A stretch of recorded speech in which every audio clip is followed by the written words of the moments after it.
Clear Reads, Cleveland Water's automated meter reading project, is coming to your neighborhood soon. This project will allow us to obtain meter reading without coming to your home or business. It will also improve service while being cost effective. Other Clear Reads benefits are reduces estimated reads, increases accuracy, enhances customer service, provides leak detection, plus much more. For more information, visit www.clevelandwater.com/clearreads.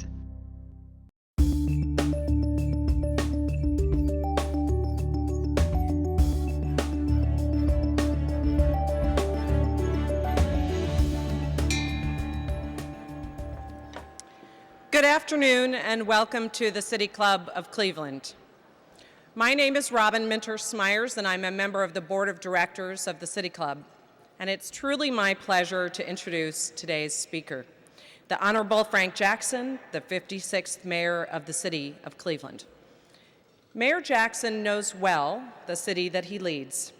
He still lives in the central neighborhood of Cleveland where he grew up, and he now oversees the public schools from which he graduated. After earning an associate's degree from Cuyahoga Community College and bachelor's, master's, and law degrees from Cleveland State University, Mayor Jackson began his now long career in public service. It has taken him from assistant city prosecutor to city councilman to council president and now mayor of the city of Cleveland. Since his election in 2006, Mayor Jackson has earned a reputation as the rarest type of politician, one who avoids the limelight. He also has earned acclaim for his determination and budgetary skill, which, according to the Plain Dealer, have enabled Cleveland to navigate a period of economic upheaval with few of the service disruptions or other cutbacks seen in other cities. And indeed, under his leadership, the city has seen billions of dollars of investment in downtown Cleveland and major investments in Cleveland's neighborhoods. But tellingly, at the State of the City address last year, Mayor Jackson explained he would trade it all for a quality education for our children, saying, "It's not that complicated. Pretend it is your child. What you want for your child should be what we want for every child in the city of Cleveland." In 2012, he backed up those words with action, leading a broad bipartisan coalition pushing for the transformation of schools and new tax dollars to support them. Known as a man of few words, but one who makes them count, each of us is eager to hear from him today on the state of our great city. This year, we're going to mix it up a little bit, and the State of the City will feature an interview of the mayor instead of a speech. Our interviewer will be Leon Bibb, who was recently declared by the Plain Dealer to be an icon of Cleveland broadcasting. Mr. Bibb's interview of the mayor will be followed by our traditional City Club question and answer period. Please welcome Mayor Frank Jackson and Leon Bibb.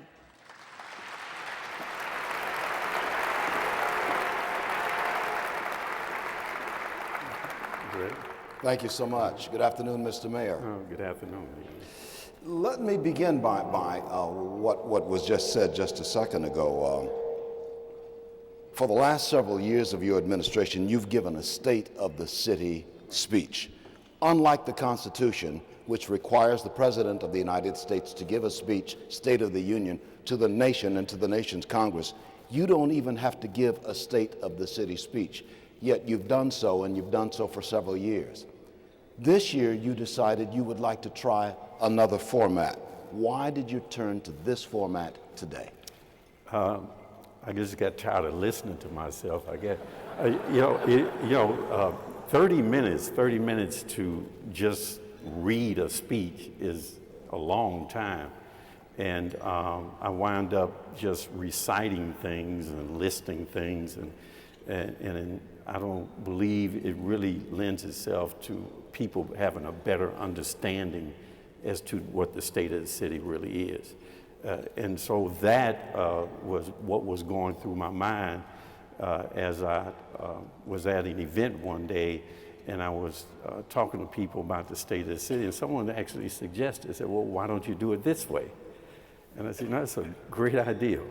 And so I decided to try it out this way, and hopefully from this, it'll be a better appreciation or understanding what is the true state of the city, as opposed to me just reciting things, talking about what's good and all of that. What is the true state of the city? Why don't we begin right there?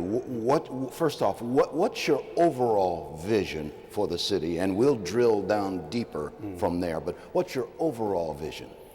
Well, I often say that the measure of a great city is really what that city does for the least of us in terms of how it operates. And I'm not talking about welfare and charity, but how do we really have people fully participating in the prosperity that we create, the quality of life that we create, and in doing that, it really helps us to be able to say that as a system, we're functioning in a way that a great city should function. So that's like the vision. Now, the state of the city now is I know there's a lot of great things happening in the city of Cleveland, but I don't want people to get over enthusiastic about that because we haven't arrived yet. There's some great things happening, but we're still at that point where the city could go either way. It could be very successful or fall flat on its face. And the reason for that is that all these good things are happening. We have not really developed an infrastructure that is institutionalized that will better guarantee what we've done will create success in the future. And I believe that there are really three pillars to helping create that infrastructure and better guaranteeing success. One is education. It is the thing that really holds all of what we do together, really creates a sustainable life of all the investments that we make, all the policies that we have. And when we're known, when people mention Cleveland, and they say, what are the top 4 or 5 things? I want education to be at the top. I want it to be at the same level when we talk about the Cleveland Clinic, the Cleveland Orchestra, the Rock and Roll Hall of Fame. People should know Cleveland for education. The second pillar is really community benefits, or what I call self-help. If we are to really be able to move the entire city forward and all of its population, as well as its businesses and institutions, we're going to have to do it in a way that benefits the community directly. In terms of, in Cleveland, we procure billions of dollars a year, both in the public and private sector. How does that benefit Cleveland as a whole? The citizens, the businesses, and institutions.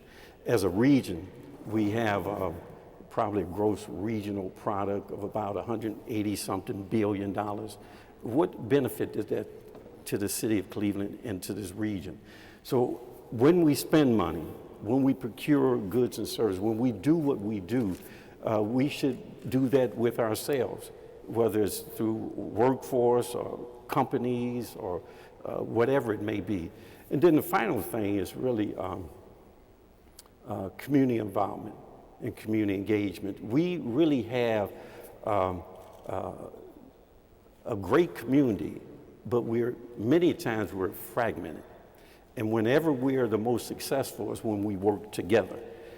We did on the education plan, we did on the community benefits package. And so as a community, we should create a level of expectation that is greater than what we have now for Cleveland, and have a greater level of accountability, both in the public and private sector.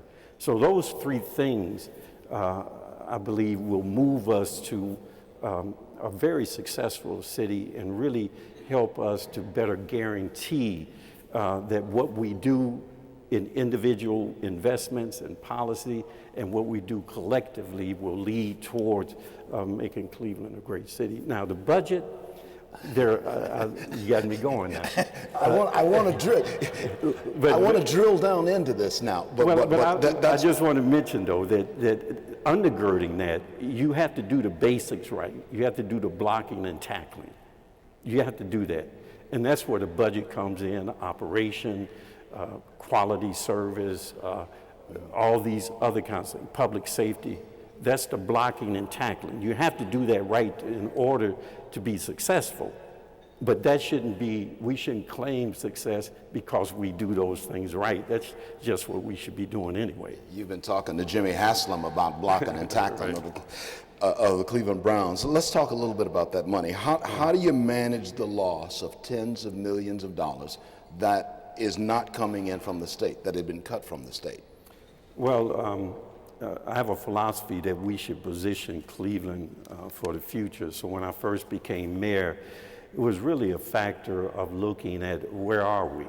And so we looked at the revenue, we looked at the cost, we looked at our capital needs, what our capacity was, and then how do you create a plan to deal with that?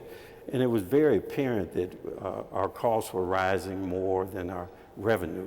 And so we put in effect some efficiencies that really over a period of time saved us a lot of money.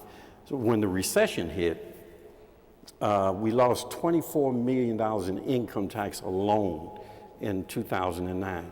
But because we had prepared for difficult times, not knowing it was going to be that bad, but prepared, we were able to weather it. Then when the state's first biannual budget came out, we lost tens of millions of dollars there in state revenue.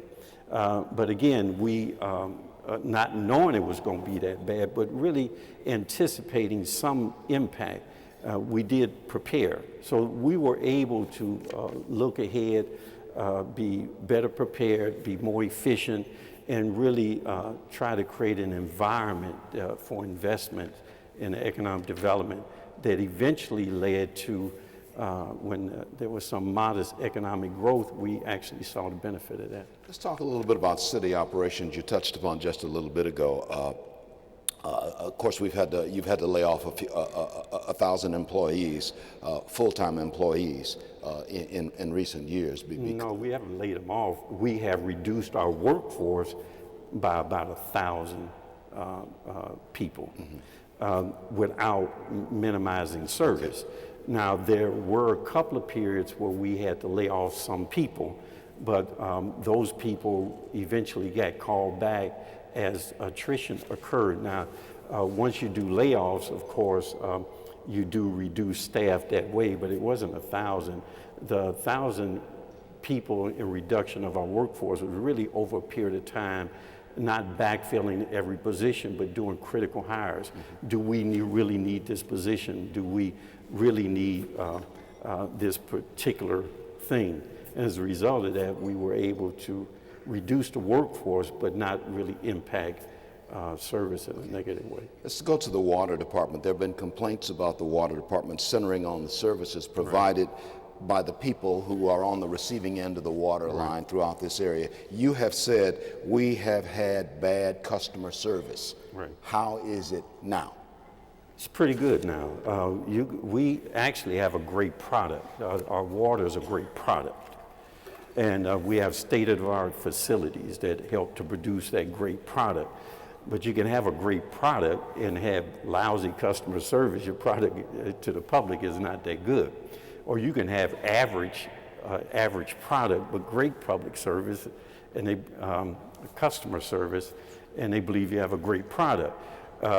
For us, we had a very good product, excellent product, horrible customer service. We invested in an effort to turn that around. We have done that.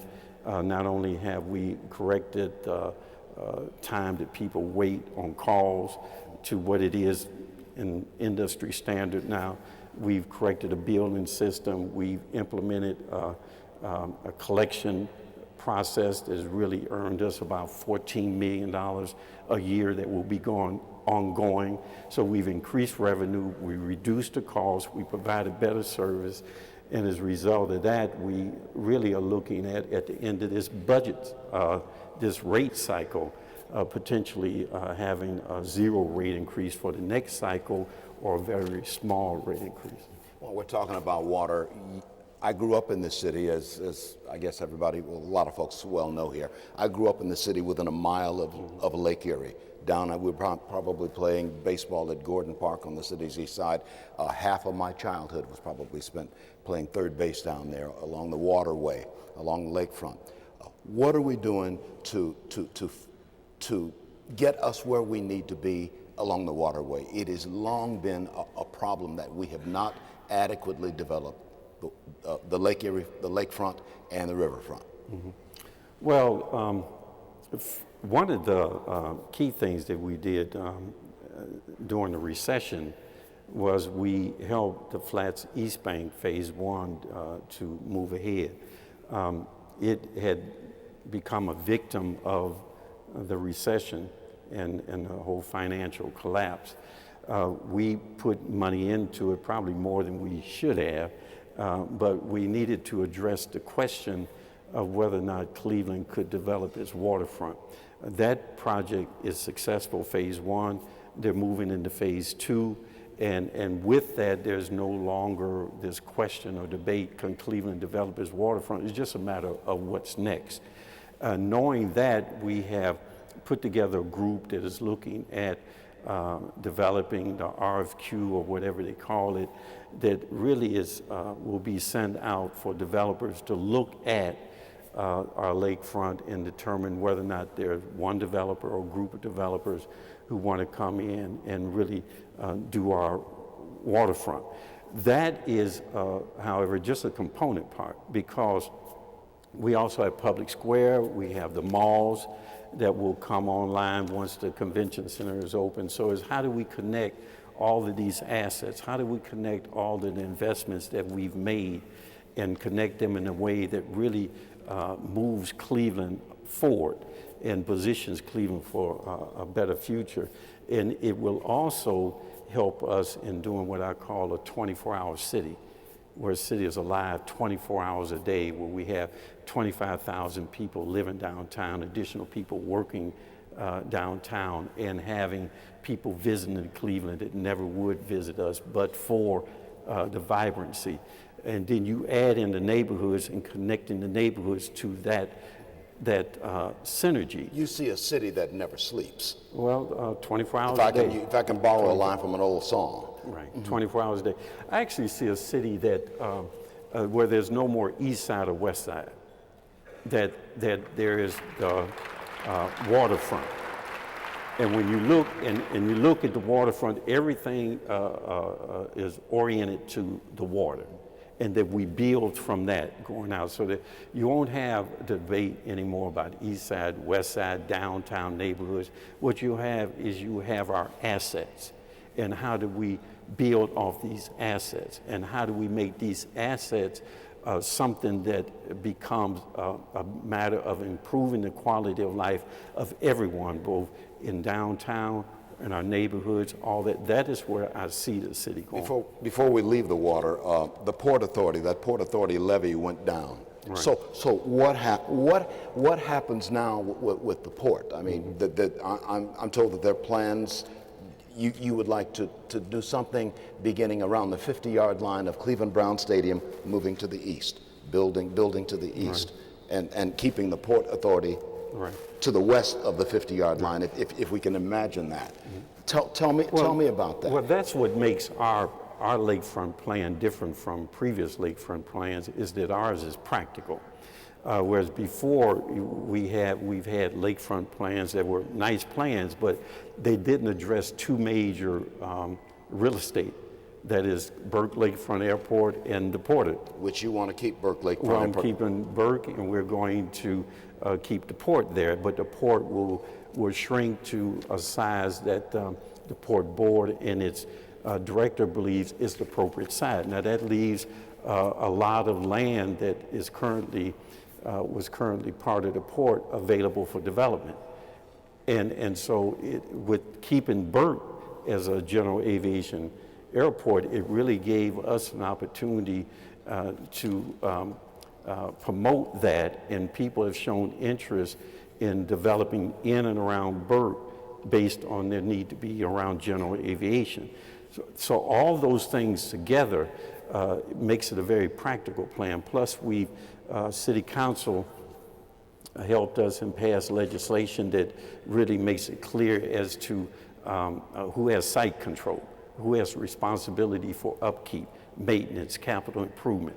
So now that we are going out with this RFP, developers actually see this now as an opportunity, because there's not it's not a pretty picture with something on Burke or something on the port when we haven't addressed the issue. We've addressed the issue. They're staying. It creates available land to develop on, and I believe developers will come forward. Speaking of staying, what about, and you're talking about Burke Lakefront Airport, let's fly over to Hopkins Airport. Right. United Airlines. Right. They're going to keep a hub in Cleveland? Well, it depends if they make some money. Are they making money from? Right now they tell us they are, but the airline industry is a very fluid industry. The merger of United and Continental made it the largest airline in the world. Now we have another merger that will make United not the largest anymore, but maybe second. So it's a very fluid industry, and we believe that Hopkins is a key part of the network of United in their worldwide aviation strategy. We believe that. But at the same time, we fully recognize that this is a pure capitalist operation, which means you have to make money. And so with that, I've instructed the people at the airport, my director, to position Cleveland Hopkins International Airport in a way that regardless of what happens in the airline industry, that we will be competitive as an airport based on quality of service, concessions, and all those other things. So it is nice to have a hub, but we don't want to just put our eggs in that basket. So we are looking at this in a way that regardless of what happens, is Hopkins a competitive airport? Is it a desirable place where other airlines want to be to deliver air service to Greater Cleveland? I've got about 3.5 minutes before we're going to take questions from the audience, and you and I will continue the chat even that. But I want to get in some really crucial things. If you were to give a speech, you would talk about public safety. If you were to give a traditional speech, you would talk about public safety. Right. We're dealing with this situation with the Cleveland police. Right. And a lot of folks are wondering, what are your thoughts on the investigation regarding the pursuit into East Cleveland, where those 2 people were killed, and dozens of police cars pursued people into suburban East Cleveland? Well, we're conducting our investigation, and our investigation is focused solely on the administrative side. If the incident would have happened in Cleveland, we would be handling the criminal side and the administrative side. Since it happened in East Cleveland, then BCI and the Attorney General were asked to come in by East Cleveland to deal with whether or not the use of deadly force was justifiable or not. We're focused on the administrative side. Now, with that being said, with the conclusion of the Attorney General's report, we now are able to move ahead full steam on our side, and we have not drawn a conclusion as to whether someone was administratively in line or not, but we're conducting that investigation now. Attorney General DeWine called it a failure of the system failure. Well, we'll address that once we finish our side, because what happens here is we want to have, not only in perception but in reality, a credible process that is fair. And I know that when people believe that the process is fair and is credible, then even if they don't like the conclusion, they will at least say it's fair. And that's what we're doing. So based on that, I'm not commenting on the Attorney General's finding or his approach to life. We will talk about that once we finish ours, because for me, we have to conduct a fair process here in the city of Cleveland. We have not drawn any conclusion on the administrative side. We're taking all the facts, evidence, the forensics, the testimony, the statements, everything. We're going to lay our policies and procedure, general police order over that. And if people are within the box and they've conducted themselves properly, then they don't have anything to worry about. If they have not, then they do have something to worry about. And what we do will depend on again, if someone's inside the box, don't worry. Outside the box, it depends on how far outside and how severe your actions were.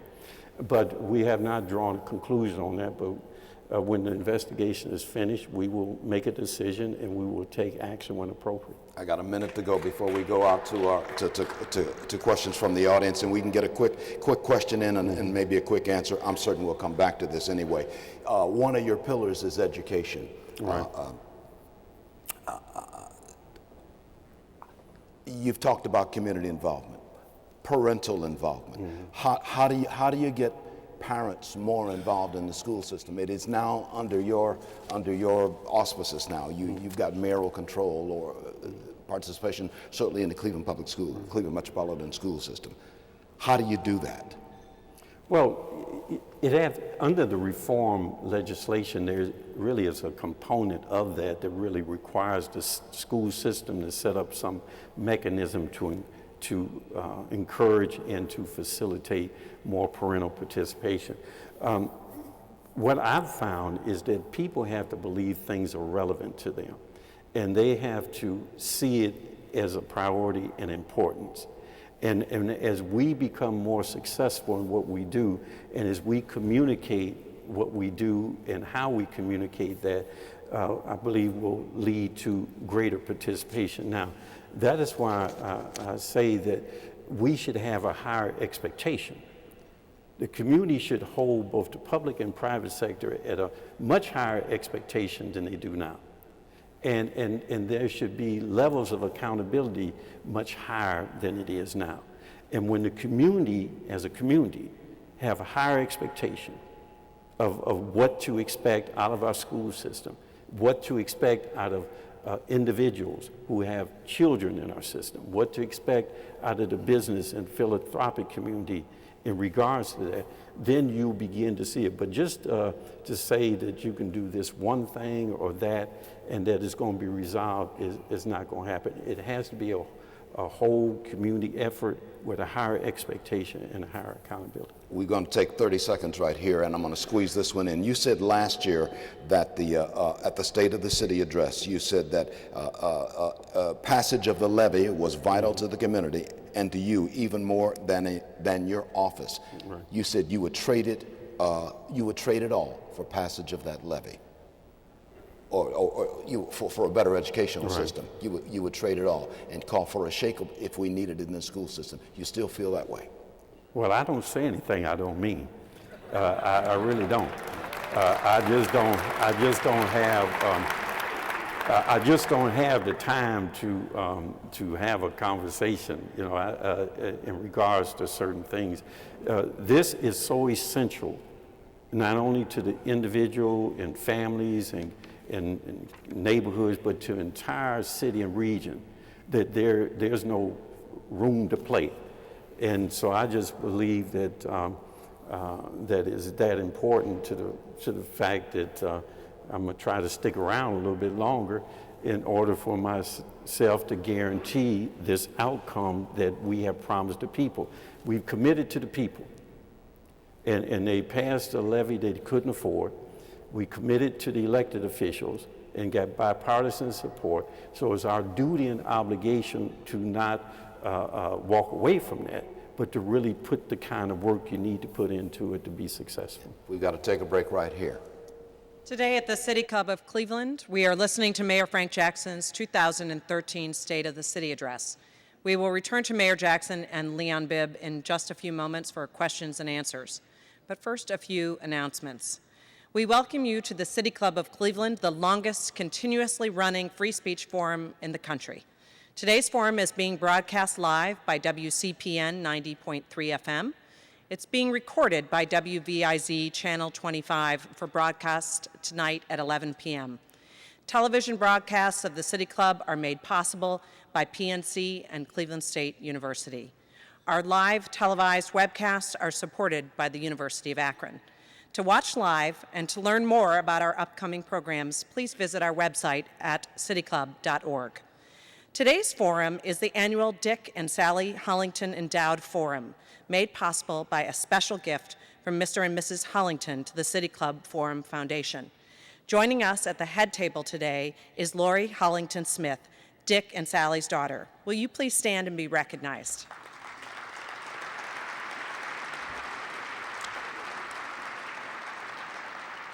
We're also pleased to have corporate sponsorship for today's forum from AT&T. This is the 11th year AT&T has sponsored the State of the City, and we appreciate AT&T's support. With us today at the head table is Rod Reynolds, Vice President of External Affairs, and Mylena Albright, Assistant Vice President of External Affairs. Would you please stand and be recognized?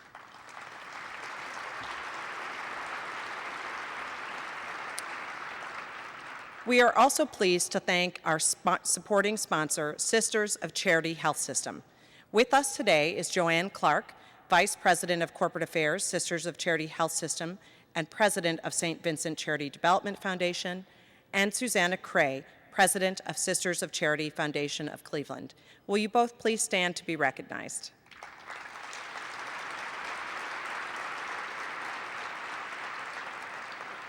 We're also pleased to welcome to our forum students and seniors who are here as part of the intergenerational program sponsored by Mayor Jackson's Youth Initiative.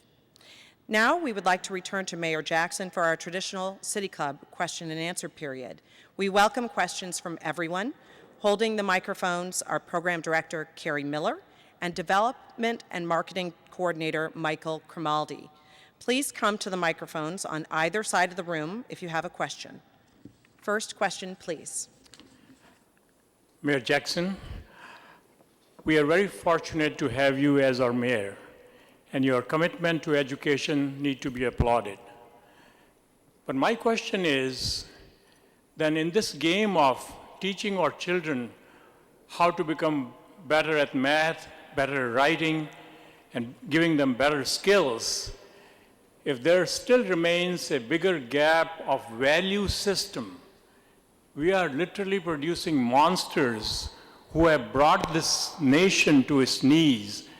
This nation was brought to its knees by highly educated people. So what are we doing to address the gap between the value system and the skills? Well, if I'm understanding your question right, I just don't consider the kids monsters. What I consider is the fact that there is some deficiencies and there's some neat things that we have to address. That is a systemic problem. It is around the social condition, and then I guess there are political and philosophical theories around that. But the value system is what it is, and it does differ from culture to culture and from people to people. And so I'm not prepared to condemn one culture over another. But I will say this, that as a general rule, as I said to Leon, we have to create priority and expectation of education. And we have to establish that as a community, as a city, as a county, as a region. And we have to say to everyone, whether you're in the public or private sector, that education is that high of importance to us. So that when you talk about Cleveland, you talk about education. When people think of Cleveland, they think about education. And in that, then you have this way in which people just have an internal expectation, community expectation of achievement in that regard. Now, we can teach people 1 and 1 is 2 and all of that. But education to me is more than just the academic side. It is the education of life. And what does that teach us? and how are we able to make better decisions? And as you point out, what are the values that undergird all of those decisions? But you know, I'm not willing to just talk about them as throw them away and just start over somewhere else. It is what it is. We have who we have, and we have to work with what we have. And much of their conditions and much of the problems that exist is based on how we as a society behave. Just a little bit more on that. You know, the whole world is at war. You know, we live in a world of conflict. We live in a world where some stuff happens and it's illegal. The same principle happens and is legal. You know, and whenever we as a society determine that it's okay to live off the suffering or the misery of other people, you're going to create an outcome that you really are not wanting to have. And when you do that, what you create will always rise up and consume you. So I think that we as a society, we as leaders have an obligation and duty to set standards and to set higher priorities and the expectation of what we expect from individuals, but also of ourselves in the community and our society as a whole. Good afternoon.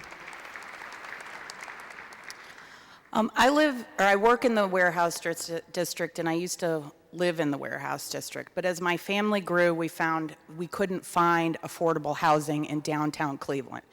You mentioned raising the number of residents in downtown Cleveland to 25,000, and I'm wondering what steps are being taken to ensure that that includes families, not just young professionals who will move out of the city, and what steps are being taken to ensure that families are putting down roots that will sustain the city in the long run. And that's, I think what you mentioned is very important, because wherever the demand is where people usually go. Now, we as a city and as government, we kind of try to steer policy in a way that kind of helps to facilitate what you're talking about. Having educational system, and particularly one, there are people who talk about a downtown high school or a downtown K-8, that kind of stuff, where there are the amenities or the things that you need to raise a family downtown that is convenient to do that, one. And then how do we get to the point where developers see that there's a pretty good market in creating families downtown, and not only is there a pretty good market in terms of the profitability of it, but it really adds to the sustainability of downtown neighborhood, because downtown is a neighborhood. Now it's a unique neighborhood, just like every Detroit Shoreway or Central or Glenville or Shaker Square or Cam's Corner. All these are neighborhoods, and they have uniqueness about them, and each have strengths, each have weaknesses. So our job in the public sector is to develop policy around building off those strengths and eliminating those weaknesses or challenges.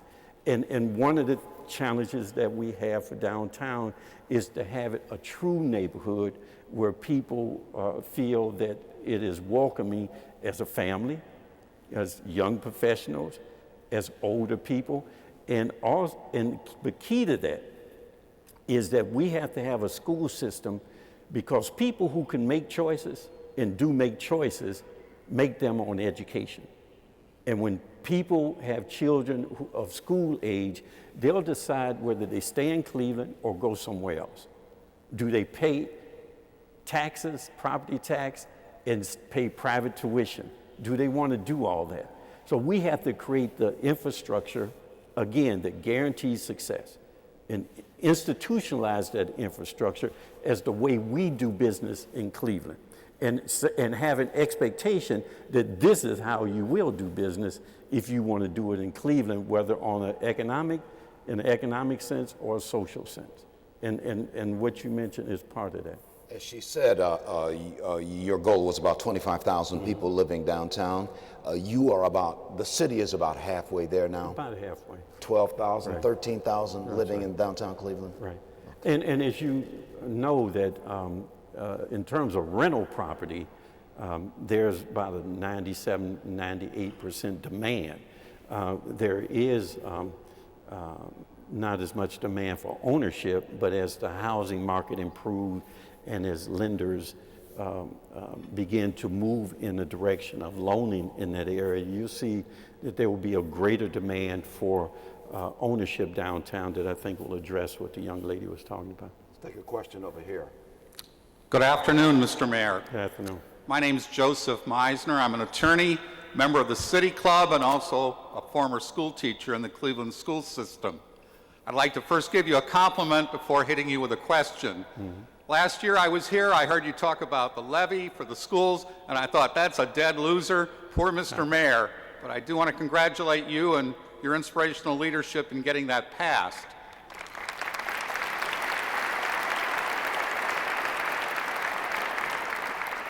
Now, Mr. Mayor, let me hit you with a question. In cities like Detroit, Philadelphia, and Baltimore, having lost populations, they're now reaching out in positive ways to get new people to come to their cities and even reaching out to immigrants from other countries.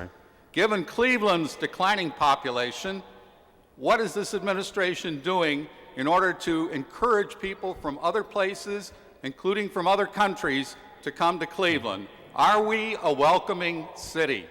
Thank you. I think in many ways we are, but there's always room for improvement.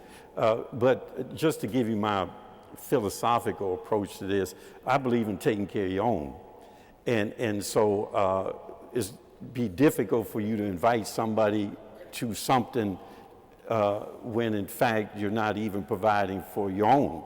So I think what we do in terms of community benefit and what we do in terms of education, what we do in terms of creating a higher expectation and accountability, I believe that that will improve the quality of life and the prosperity status of people who live in Cleveland, making it a much more inviting city. Because when people, again, make choices, they look at education, they look at the quality of life, they look at the neighborhoods and amenities associated with that. So we should be pulling ourselves together in a way that we're taking care of our own, and as a great byproduct of that, we are providing an environment where people want to be here.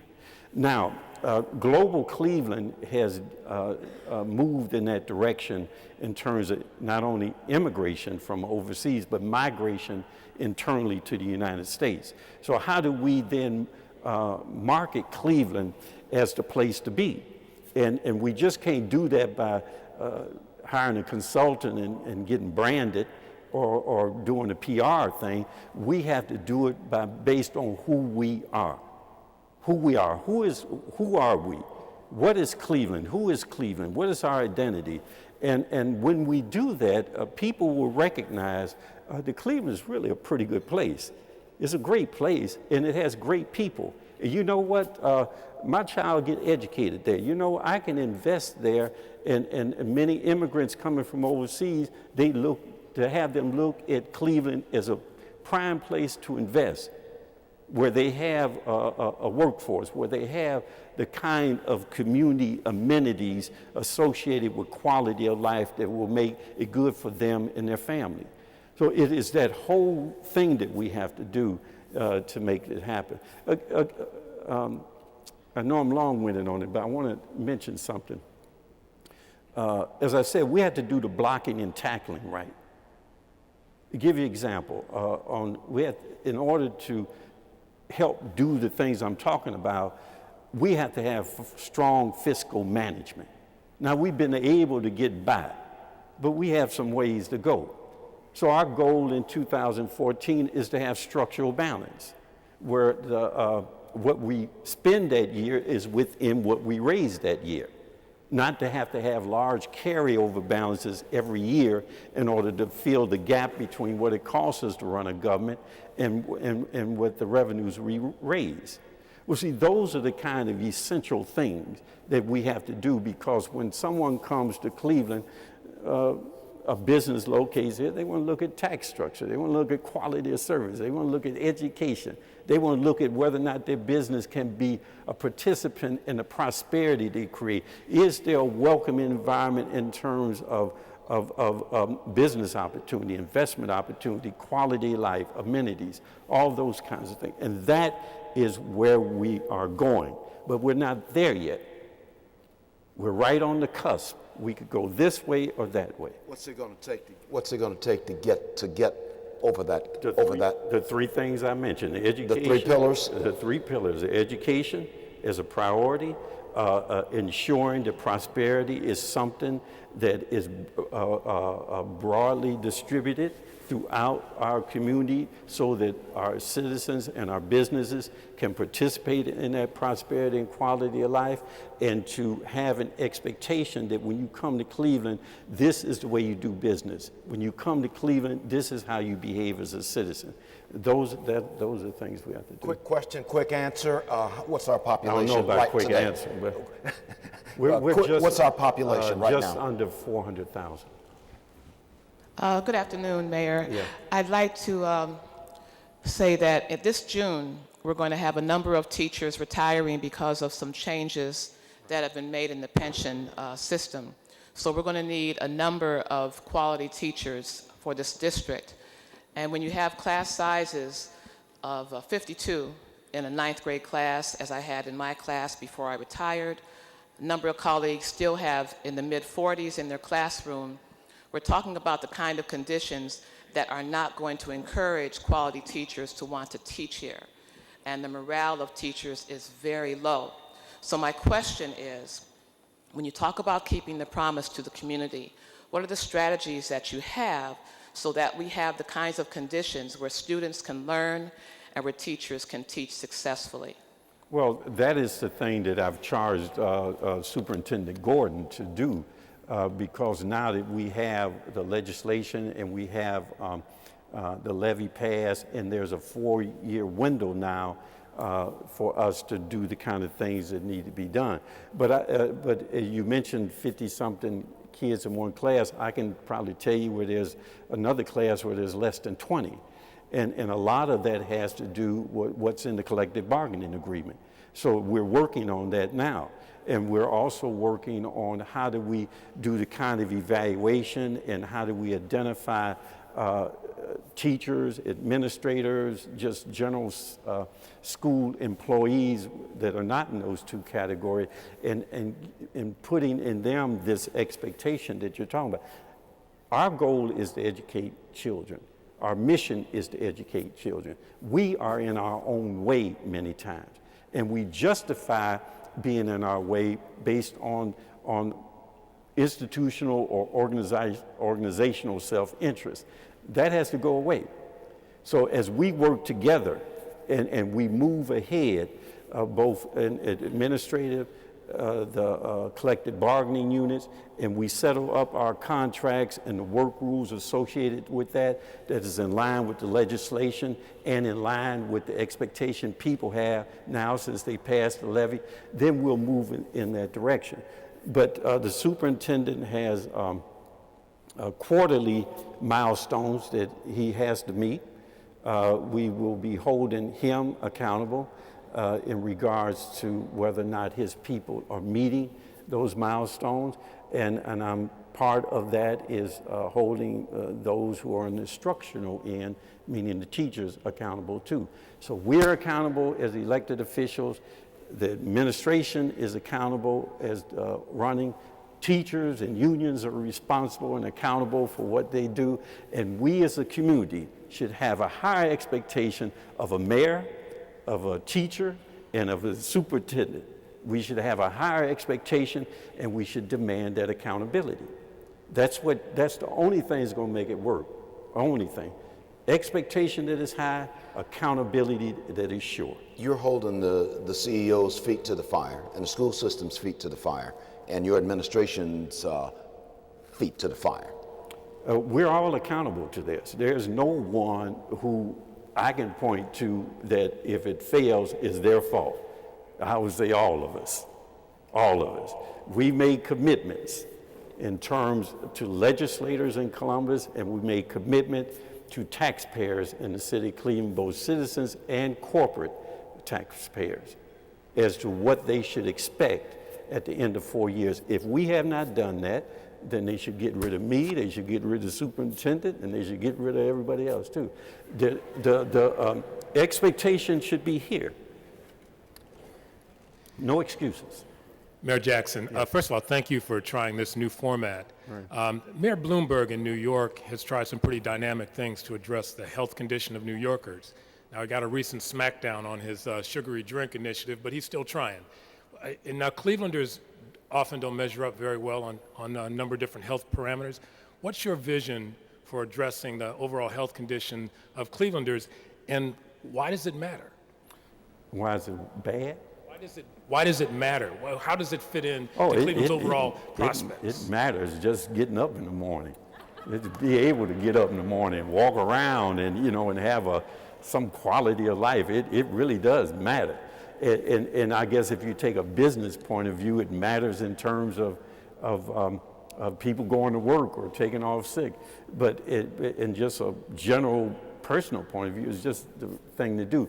We have Healthy Cleveland. Councilman Simperman is a major driver of our Healthy Cleveland initiative, which is really something that was suggested to me by Dr. Cosgrove at the clinic in the work that he does at the clinic and kind of the rules he set for engagement and even employment at the city. So we've gone through a series of things, working with Cleveland City Council, our health department, in setting up these various things that will help us have a healthier Cleveland.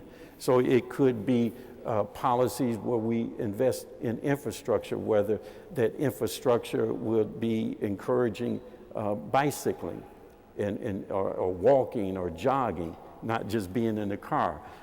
When we go to the school district and what is their menu of the day, whether we have smoothies there or not. Is it a healthy menu other than just meeting the minimum criteria of what they say you have to do in nutrition? Is it something that kids want to eat? All those kind of things. So we invest in it financially. We set policy in regards to it. We recently, I think Dave's Supermarket have these green tags that identifies what is healthy eating. So that people, so it's part of what we do. And again, this is part of how we believe that quality of life is just not having a lot of money, it's having good health.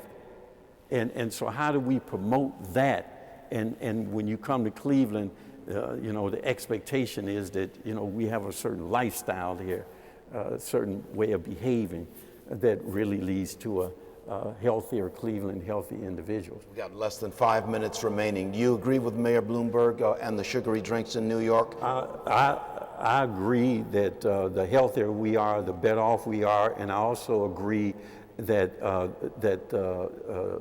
sugar drink people have strong lobbyists. Okay. Good afternoon, Mayor. Yeah. I'm John Chokan. I'm here on behalf of Southwest Urology, LLC. I have a two-part question, or rather short.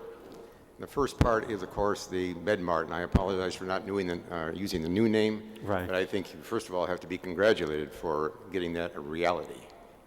That's number one. In regards to the MedMart itself and the space it's taking up and the individuals wanting to come to Cleveland, are you at liberty to tell us how many, maybe not by name, but maybe by bids, of any new hotels coming into the city? Mm-hmm.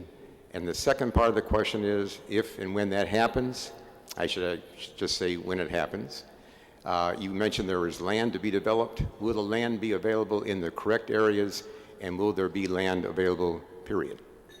Well, there's always land available. Always. I mean, there may be something sitting on it right now, but there's always land available.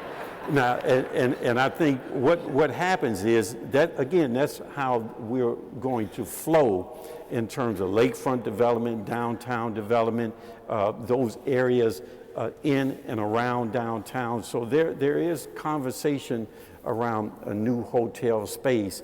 And as you know, there's one major hotel, I think it's on 6th and St. Clair, that's going through a complete renovation for tens of millions of dollars.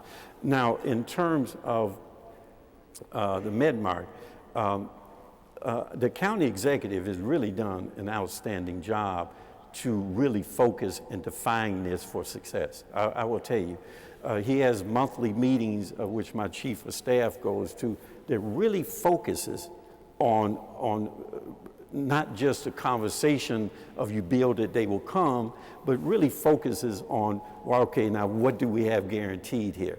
And how is this moving? So when we open, how many people have leased up to be there? How many conventions are coming? So he's done a great job and really focused in attention on ensuring success there. Now, in the MedMark in general, in this business, you inherit good things, you inherit bad things, and you make your own thing. What we try to do as elected officials, those good things we inherit, we try not to ruin it and really build off of it. Bad things, we try to make better and mitigate it. And then from that, we try to put our own footprint on something so as we move things forward. I hope I'm answering your question around Medical Mart, because it's a great opportunity. The county executive has done an outstanding job in better positioning it so that when it finally opens, as he says all the time, under budget and on time, when it finally opens like that, that is the best position that we can expect in terms to ensure success. Mayor, I've got 45 seconds remaining, 45 seconds, and we've got to wrap it up. 15,000 abandoned houses in Cleveland. The city is tearing down 2,000 a year. It's going to take a long, long time to take care of that. Can you increase that rate? Well, in the last 30 seconds we have. 30 seconds. We cannot afford to address all of what we need to address in terms of we've spent, in 6 years, we spent over $50 million, and we still have this problem. I will say to you that the expenditure of over $50 million plus our policy around it has really been able to position us better in regards to abandoned house. But there's also this notion promoted by Councilman Jeff Johnson and others that really talks about we shouldn't be tearing down everything. There's some things that need to go. But there are other things that really should be looked at as preservation, and really that's, to me, that's more of a market-driven thing as opposed to just pure preservation. But we have to be able to work on both sides. At the end of it, however, I believe Cleveland will be in a much better position to take that abandoned property that now is become vacant land and develop some redevelopment of Cleveland's neighborhoods in a way that will have substantial improvement of quality of life and opportunity for people in our neighborhoods. Mayor Frank Jackson, thank you so much. Thank you.